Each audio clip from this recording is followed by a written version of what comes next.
South Street near some of the old haunts of Skinny Joey Merlino, the former mob boss of Philadelphia. Joey is in Florida and is telling anyone and everyone who will listen he's not coming back. But he just got off of house arrest. He's now out on his own, and the talk coming up from Florida is he hopes to open a bar restaurant. Now, he was a habitué of bar restaurants here in Philadelphia.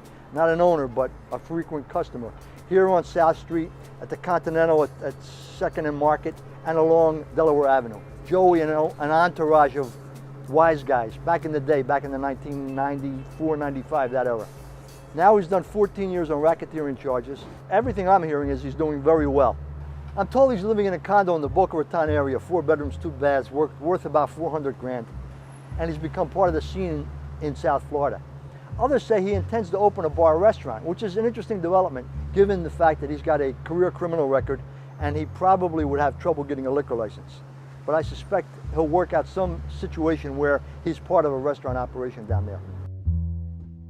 One of the things about Joey is, while he doesn't want to come back to South Philadelphia because of intense law enforcement scrutiny, I think he's always enjoyed the spotlight and the limelight and the celebrity, and he can certainly find that there as well. And that leads us to another development. According to a report in Dan Gross's column in the Daily News last week, Joey has begun discussing with some individuals about doing a movie based on his life. This comes right on the heels of Ralph Natale, the former mob boss, trying to shop a memoir. Joey and Ralph were two guys who enjoyed being center stage.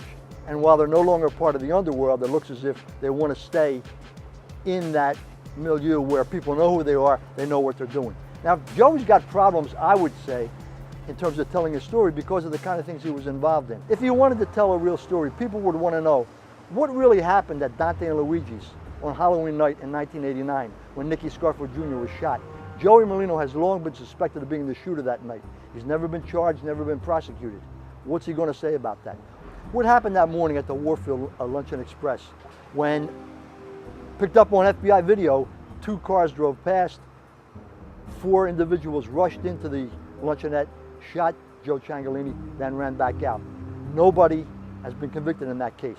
It was part of the racketeering case in which Merlino and 6 associates were tried back in 2001, but the jury found not enough evidence to bring a conviction.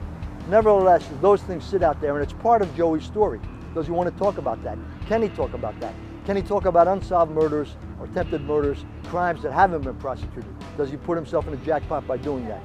He's contacted Leo Rossi, who's made several movies, one of which was 10th and Wolf, probably one of the worst gangster movies ever made. It was based loosely on Joey's life. The limelight shines, but it doesn't distinguish. If you want to tell your story, if you want to be a celebrity, you put yourself in a situation where people are going to ask more and more questions, and given the criminal nature of what Joey's life used to be, it could end up being problematic for him.